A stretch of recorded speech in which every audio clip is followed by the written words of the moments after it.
Hello and welcome to New Filmmakers Los Angeles in partnership with Movie Maker magazine. My name is Danny De Lillo and we're here at the South Park Center. I'm here with Robin Killian with her movie Vision.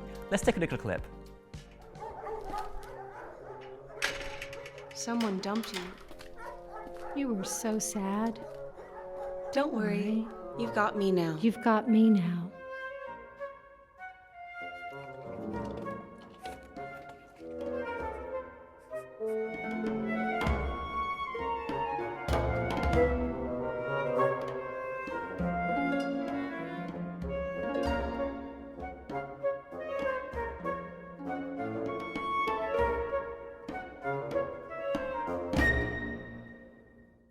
Robin, congratulations on your film and thank you so much for bringing it to us and being here with us. For those that haven't seen it, tell us a brief synopsis of your documentary. Thanks, Danny. It's really great to be here.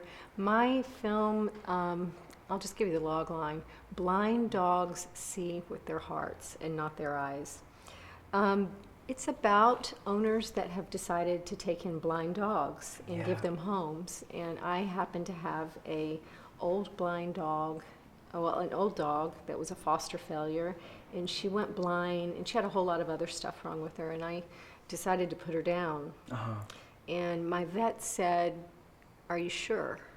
And that haunted me because I didn't really realize that dogs could live without sight. Yeah. And I got another opportunity. I got a call from another rescue that said, "Will you foster an old blind dog?" And I jumped at the chance to take him in. Wow. So it's about his journey, another dog who was born blind, and another dog who lost his eyes, and somebody took him in, another family took him in and gave him a home too. So it's about the dogs and how they're fabulous. Where did the inspiration come for you in saying, right, I'm not only going to celebrate these beautiful, young animals, but I'm going to make a film about it? I really felt like, because of my experience with Lucy and not realizing that, I could have a blind dog, dogs are fine without their sight, I realized that other people needed to know that too. Yeah. So I wanted to share with other people that dogs, their first sense isn't even their sight, it's their smell. Yes, that's So right. they can get used to an environment very easily. So I really wanted to share that with people so that if they have an opportunity to take a dog with disabilities, please do, because they're so grateful. Or any pet with disabilities that wouldn't have a home. You didn't have to, your subjects were not humans, they were dogs. Like, was that difficult at all? Like, how was that? It was kind of interesting because I put GoPro cameras on the dogs at times. So I harnessed them up and put some GoPro cameras on them.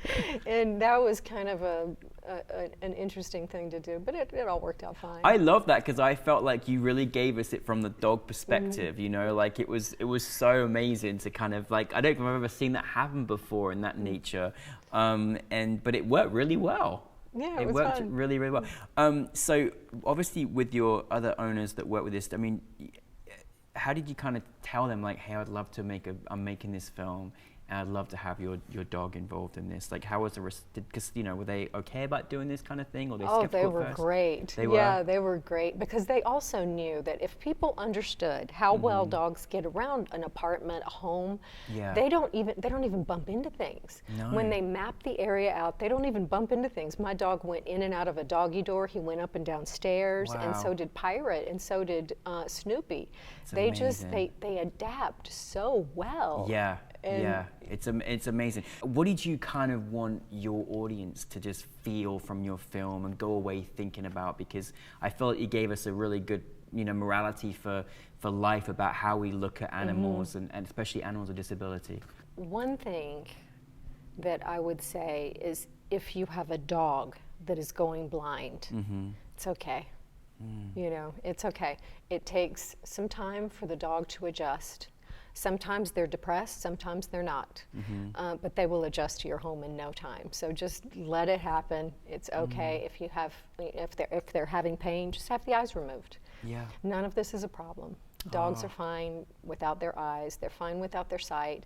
And if there's one that's in the shelter that is born blind, just take the dog. Yeah. You could never know how much gratitude you'll feel. Yeah, it was so wonderful to have you with us at New Filmmakers LA. What's it like been having your film received by an audience? I bet that's a wondrous feeling for you. It was really great screening at the film festival.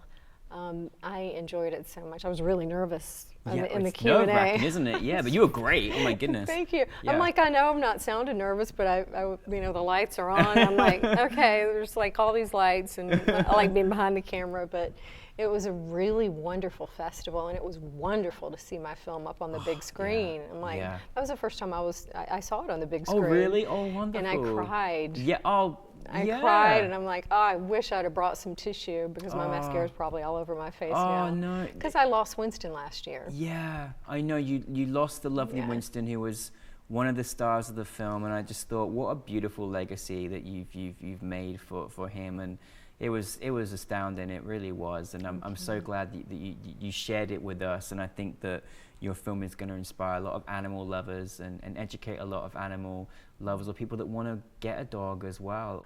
What is next for you?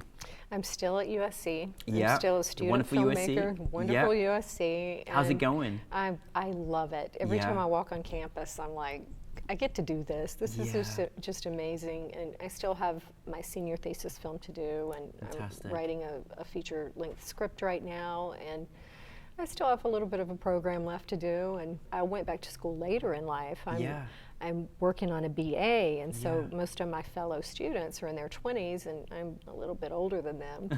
Being older, the technology has been a little bit of a challenge for me, because I think most young people start off life with a cell phone in their hands. So editing and all of those technical things are pretty easy for you know, students. That part of it has been a challenge. It's been okay for me in ways, because I've been a professional photographer and a fine artist, so I understood my way around cameras. So composition and those things are kind of a natural for me. But editing software and all that stuff, I'm like, I'm gonna blow my brains out half the time. But it's possible. It just takes time, and you have to have patience with yourself. But the one thing you have is life experience, and you can't. That's true. That's the one thing that most people don't get until they've been through life and experienced certain things, and I think that's a great thing to have as a filmmaker as well, obviously. I loved your film. I'm so glad you brought it to us, and can you promise you keep bringing more films to us? Well, absolutely. If you'll screen them, I'll make them. I love it. Thank you very much, Robin, everybody.